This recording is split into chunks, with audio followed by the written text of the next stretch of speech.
आपका स्वागत है प्रयोग एजुकेशनल में। और आज की वीडियो में हम डिस्कस करने वाले हैं ऐसी टॉप 10 स्किल के बारे में जो फ्रंट एंड डेवलपमेंट के लिए बहुत ज़्यादा जरूरी है। ठीक है, तो इसके लिए आप अगर आप ये कर लेते हो तो काफ़ी रिलेवेंट है। 2023 में हम ये वीडियो बना रहे हैं और आगे भी कुछ सालों तक रिलेवेंट रहेगी। ठीक है, तो यहाँ पे हम पहली बात तो बात करने जाएंगे, फ्रंट एंड डेवलपमेंट एक बहुत इंपॉर्टेंट रोल होता है। जैसे कि एक फुल स्टैक डेवलपर होता है जो फ्रंट एंड बैक एंड दोनों देख रहा है, एक बैक एंड डेवलपर जो बैक एंड में एपीआई वगैरह के साथ काम करता है। ठीक है, एपीआई बनाता है। और फिर उसी तरीके से एक फ्रंट एंड डेवलपर्स होता है जो भी डिज़ाइनर हमारे को डिज़ाइन देता है, तो उसी डिज़ाइन के अकॉर्डिंग बटन डिज़ाइन करना होता है, पेज को डिज़ाइन करना होता है, किस तरीके से फॉर्म का लेआउट होगा वो सारा कोड करना पड़ता है। ठीक है, हर एक डिज़ाइन के अकॉर्डिंग उसको वो एक एक कॉम्पोनेंट बनाना पड़ता है।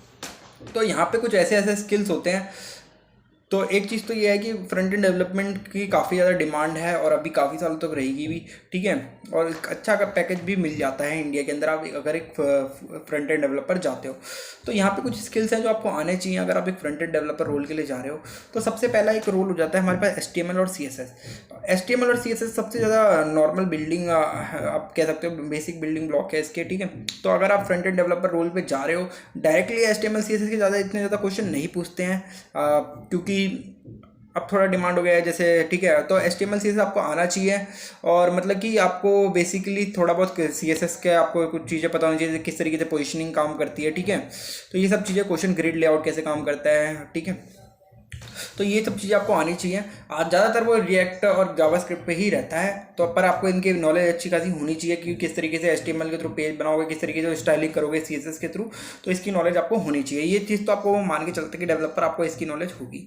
नेक्स्ट आ जाता है जावास्क्रिप्ट और jQuery। तो जावास्क्रिप्ट क्या है? जावास्क्रिप्ट क्या बोलते हैं, फ्रंट क्लाइंट साइड लैंग्वेज होती है। जितने भी आपको क्या बोलते हैं जितने भी इवेंट्स वगैरह पे काम होगा वो सारा सारा आप जावास्क्रिप्ट के थ्रू हैंडल करते हो। ठीक है, तो यहाँ पे आपको क्या बोलते हैं जावास्क्रिप्ट की कोई भी इंटरव्यू आप जाते हो फ्रंट एंड है तो जावास्क्रिप्ट के अराउंड वो काफ़ी ज़्यादा क्वेश्चन पूछता है। ठीक है, क्योंकि ये बेसिक रहता है आपका जावास्क्रिप्ट, तो उसमें आप क्लोजर पूछ सकता है, होस्टिंग पूछ सकता है, प्रोमिसेस पूछ सकता है।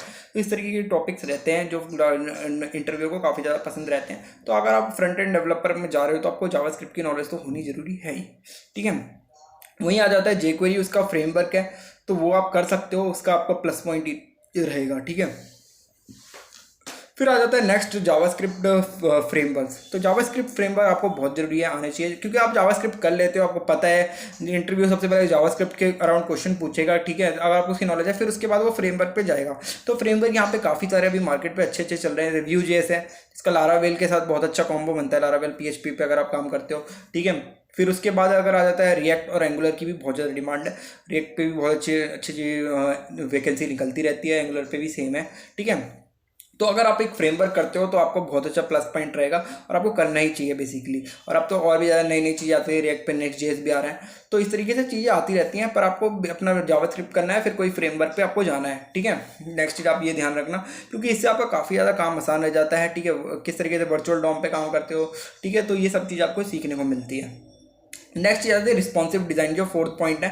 अब आपने एक भाई बेसिक आपने वेबसाइट बना ली है, पर आपका ये थोड़ा ना कि खाली वो वेबसाइट आप अपने डेस्कटॉप पे ही चलाओगे। अलग अलग स्क्रीन अलग अलग साइज़ की होती है, तो अलग अलग स्क्रीन पे कोई भी आपका डिज़ाइन फटे ना। ठीक है, आपका जो भी डिज़ाइन है वो उसके अकॉर्डिंग अडेप्ट हो जाए, तो उसके लिए हम मोबाइल फ्रेंडली डिज़ाइन भी बनाते हैं, तो उसको हम कहते हैं रिस्पॉन्सिव डिज़ाइन कहते हैं। ठीक है, तो हर एक स्क्रीन पे सही से खुले, टैबलेट पे सही से खुले, मोबाइल पे सही से खुले। ठीक है, तो उसके लिए हम बूस्टरअप यूज़ करते हैं। बूस्टरअप में काफ़ी सारी क्लासेस होती है, आप W3 स्कूल से पढ़ सकते हो, ज़्यादा टाइम नहीं लगेगा।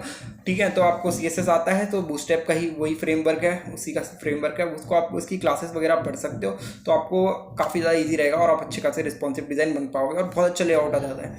ठीक है, अगला आता है वर्जन कंट्रोल एंड गिट। तो एक ऐसी चीज़ है जो आप एक टीम में जब काम करते हो तब भी सीख जाते हो, पर आपको थोड़ा बहुत बेसिक नॉलेज है तो बहुत ज़्यादा बढ़िया रहेगा, आपको प्लस पॉइंट ही मिलेगा इसका। ठीक है, क्योंकि आप जब कोई MNC में जा रहे हो या किसी भी टीम में काम कर रहे हो जहाँ पे ठीक ठाक है 7-8 डेवलपर्स भी हैं।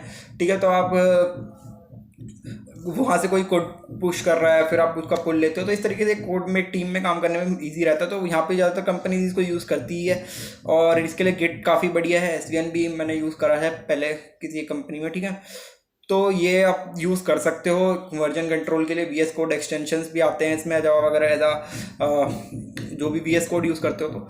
ठीक है, तो एक चीज़ तो आपको ये रखनी है कि वर्जन कंट्रोल आप कुछ कुछ बेसिक कमांड वगैरह सीख सकते हो, और बाकी आप जब टीम में काम करोगे तब भी सीख जाओगे ये चीज़ें। नेक्स्ट चीज़ आ जाती है टेस्टिंग एंड डिबगिंग। टेस्टिंग और डिबगिंग एक तरीके से डायरेक्ट टूल नहीं कहूँगा, पर ये आप एक स्किल है जो आपको धीरे धीरे आनी चाहिए। जैसे कि जब आप कोड कर रहे हो, डेवलपर का काम क्या है, डिबगिंग तो करनी ही पड़ेगी। जब आपने कोड लिखा है कहीं पे एरर आ गया तो डिबगिंग करेगा, किस लाइन पे एरर आ गया वो आपको डिबगिंग आनी चाहिए। उसको एक एक लाइन को इंस्पेक्ट करोगे किस तरीके से कहाँ पे एरर आ रहा है, तो वो डिबगिंग का पार्ट हो जाता है। यूनिट टेस्टिंग, अगर आपने कोई फंक्शन बनाया है और कुछ भी आपने कोड लिखा है तो उसका यूनिट टेस्ट केसेस लिखोगे आप कि कहाँ पे कौन सा केस फंसेगा, तो वो भी आपको आने चाहिए थोड़ा बहुत। फिर आ जाता है ब्राउज़र डेवलपर्स टूल।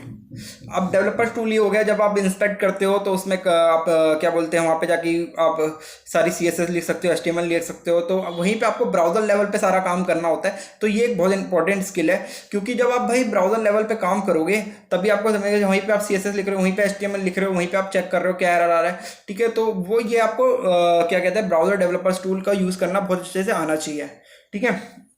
किस तरीके से कंसोल पे एरर देखोगे, वहीं पे आप JS कैसे चला सकते हो कंसोल पे, ठीक है। तो जो भी आप चेंज HTML CSS पे कर रहे हो कैसे आपको वहाँ पे रिफ्लेक्ट होता है, ये सब चीज़ें आप ब्राउजर डेवलपर्स टूल के थ्रू सीख सकते हो, और ये इंपॉर्टेंट स्किल है जब फ्रंट एंड डेवलपर को आनी चाहिए।